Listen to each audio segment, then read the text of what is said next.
Hey everybody, Joanna here. I hope you're having a good day and hopefully you hear me well.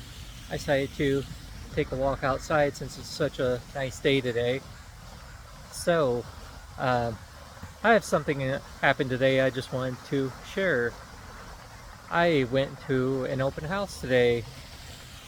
There was a nice townhome for like $340,000, something like that, whatever.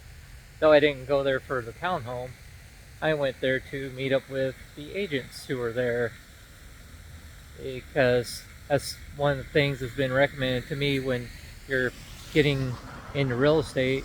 Just show up to a bunch of open houses and talk to the agents there and let them know, hey, I'm just getting into this, what words of wisdom do you have for me, sort of thing, and just ask a bunch of questions. So I decided to do that. And usually, it's brokers from like a traditional brokerage, as opposed to Redfin, who I've been leaning more towards.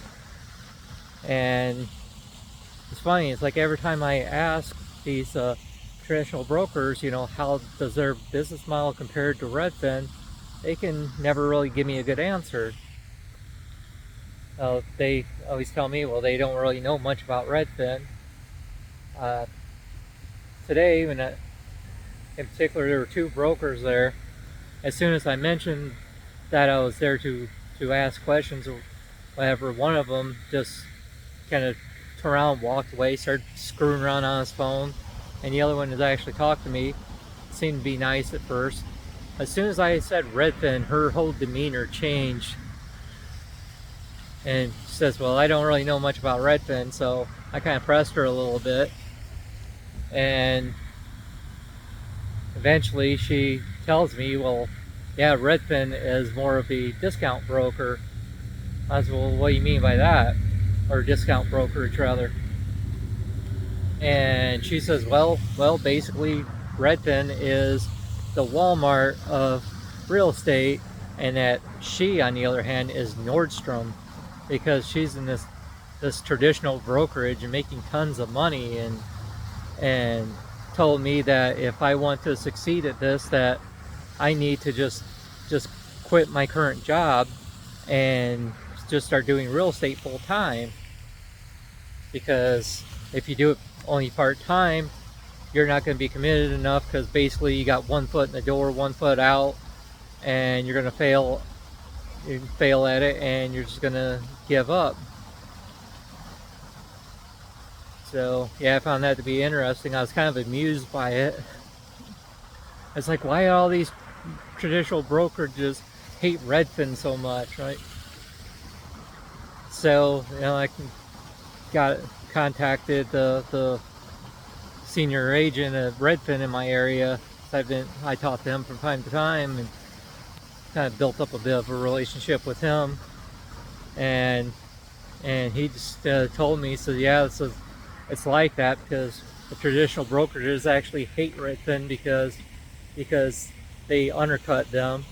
No, they wouldn't consider them as being the quote-unquote Walmart of real estate, because there's other brokers out there do that. There's other brokers that do it. I mean, hello, it's called competition, right? But like Redfin does it to such a point, it just pisses off all these other brokerages, and they just absolutely hate Redfin for that. So and yeah, sometimes they do talk trash about Redfin. And so now, with all brokerages, whether traditional or whatever, yeah, there's good brokers and then there's horrible brokers. And the same thing with Redfin. There's brokers with Redfin who are horrible, but then again, you got good brokers. So, yeah, I'd be lying if I said it didn't leave me feeling a little discouraged, though. Uh, no, not too much. Not too much. I mean, yeah, I could just give up on that for now and just use my current career to save up the money so I have like a year's worth of expenses to get into it full time, jump in that way. But I'm not that patient.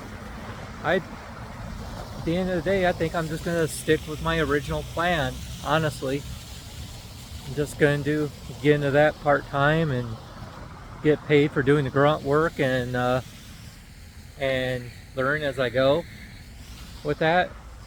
So I can take the money from Redfin and put it with money I'm taking from my trucking career, whatever I can save for that, to reach my goals quicker. Because then that way I can buy my own home that much quicker. I could save up that year's worth of expenses that much quicker. And at the end of that, if I still want to pivot into real estate full time, I can do so. But again, I'll be able to do that faster. You know, it's like I'm supercharging my savings. And then once I get to that point, I can use that to kind of supercharge my investing as well into my retirement accounts. Yeah. Though, I mean, it kind of changes things if I'm doing real estate full time. I'm sure I can come up with the money to throw at that probably even faster, because real estate can be very lucrative if you're good at it. And at my age, I kind of feel like I need to do something. I need to kind of supercharge that, because I'm 45 already. So at one point I thought I would want to do trucking until I'm 70 and whatever and retire, but now I'm just thinking about it and asking myself, do I still want to do that? And no, the answer is no. I want to do other things while I'm still young enough to do it. And you know, I think it could be a good thing. I think it could be quite the adventure if I could do that. You know, in some ways, I see some parallels between this and trucking, believe it or not. This trucking was this big, scary, intimidating thing for me at first when I first got into it. But I just kind of pressed forward, and you know, 13 years later, here I am still doing it. So, and I didn't know what I was doing then either. So, yeah, I think this is going to be a good thing. And right now, again, I'm just kind of amused. Oh gosh, I hope. I just hope that that someday I see Miss Nordstrom on the other side of a deal that I just absolutely nail and prove her wrong. I mean, I'm talking the type of deal that's gonna leave me popping champagne at some fancy restaurant somewhere, you know.